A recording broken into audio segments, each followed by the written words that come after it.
Intro für Podcast 2. Welcome to my new podcast, Beyond Borders, Stories of Connection. I'm your host Bella, and this week's episode is very special because we're going to talk about my hometown, Rosenheim. It's a charming little city in the south of Bavaria, and my guest today is a childhood friend of mine. Would you like to introduce yourself to today's listeners? Podcast 2, Outro.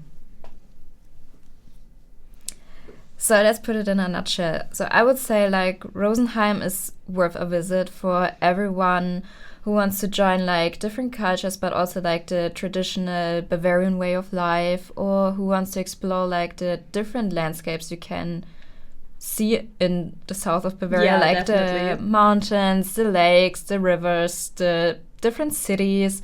So it's perfect for everyone.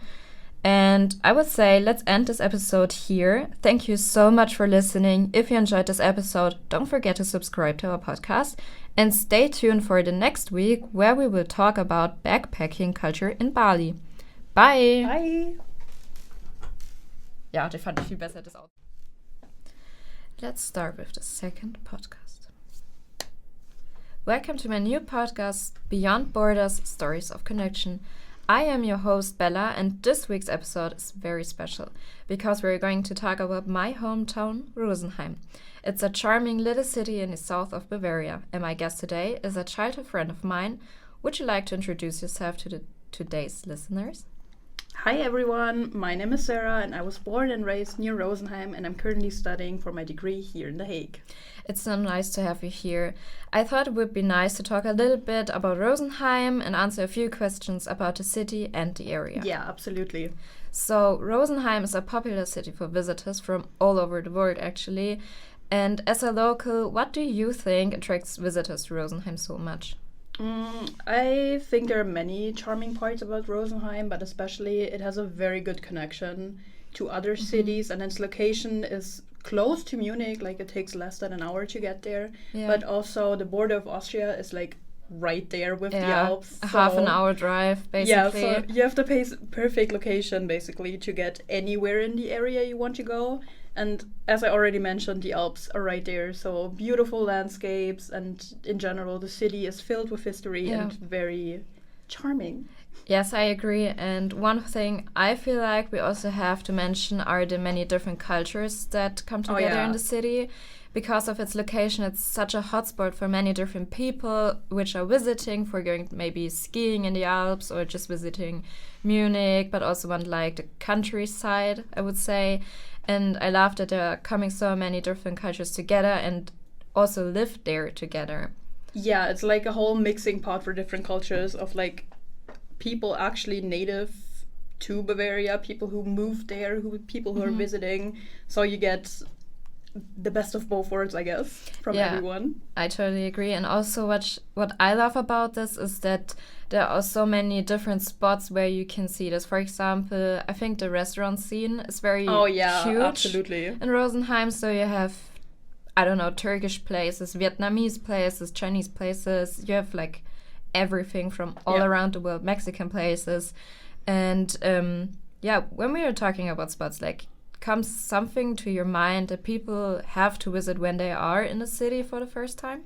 I think if you're looking for food spots, for example, if you want actually good traditional Bavarian cuisine, you should definitely go to Flötzinger Bräustübel, which is this cozy small place where they have a lot of traditional foods and beer and drinks. Yeah, their schnitzel. It's great. Amazing. I love it. Yeah, same. No, that's really great. Or international cuisine, if you're looking for something a little more special and fancy, they have a really good Vietnamese place called Yadavi, and it's the spot in the city to get Asian cuisine. Yeah, and also for I think one good spot in the city is the Innspitz. Oh, it's where the Mangfall and the Inn, that's two rivers, connect in the heart of Rosenheim, and I think it's so cute for when you want to go picnic or just chill out with friends. Yeah, in the enjoy summer. the evening. Yeah, I think it's very beautiful there. Yeah, also in the area there are tons of lakes which are great to go swimming or just chill by the lake in the summer. Yeah. Or, the mountains are right there. Go hiking, go skiing in the winter.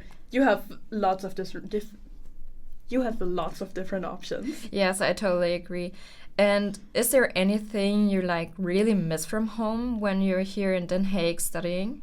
I mean, The Hague is like multiple times bigger than Rosenheim, so I do kind of miss this, like the slower life, the smaller city, because it can be a little overwhelming growing up in a very small town compared to The Hague and having like all these people around and all the energy, but it's still nice here.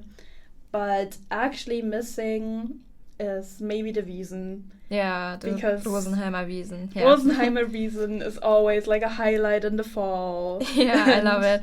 It's like, for our listeners who don't know what it is, it's like the Oktoberfest in Munich, just like in small, but it also kind of is big because like the other cities around also have like small Wiesns, but like Rosenheim is still a little bit bigger because like there are often many Italian people. Oh yeah, lots of tourists come to visit. So many tourists are also there, and it's just a vibe. I love it. Yeah, it's great, honestly. And it's cheaper than the Oktoberfest, so that's also great. I'm gonna be honest, I like the Wiesn more than the Oktoberfest. Yeah, same. And I was kind of disappointed that I had to miss it this year, but you know. Yeah, I feel you. Okay, now, because we mentioned also The Hague, because we're here now studying, just like a fun question. On a scale from 1 to 10, how would you rate Rosenheim and how would you rate The Hague? That's a good question. I think it's kind of hard to actually compare these two because there is a huge size difference and the vibes are completely different. Yeah. But personally, I'm gonna start with The Hague because we're here right now. I would probably give it an 8 because I like the feel of the city. You can get anywhere, wherever you want. It's pretty easy to like come around. They have great food spots. The beach is like right there, so I love it. But Rosenheim, I would also have to give an 8, maybe even a 9, because it's home. It's home. We grew up there, but also the nature is right there. It's genuinely not like, oh my god, go to Rosenheim, but it's such a nice place. Yeah, I think so too. So yeah, I think Rosenheim is a 9. Yeah, I think I would rate this same as you. So I think that answers the last question, but well, I'm still gonna ask it. Would you consider staying here, or do you prefer living back home in the south of Bavaria? Well, I think being a student and living in a big city as a student is something you should experience. Like, it's pretty cool to be in a big city with all the other students and the nightlife and everything. But to live there for the rest of my life, I would choose Rosenheim. Yeah, same actually. So I would say, let's put it in a nutshell. So I think Rosenheim is like very beautiful, and I think you definitely have to visit it because like it's such a hotspot for like cultures when you want to go, when you're like a nature guy and want to go hiking or skiing or so.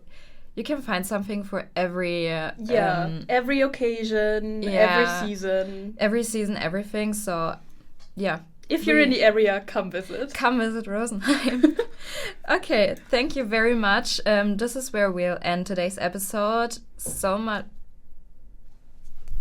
Thank you so much for listening. If you enjoyed this episode, don't forget to subscribe to our podcast and stay tuned for the next week where we will talk about backpacking culture in Bali. Bye! Bye!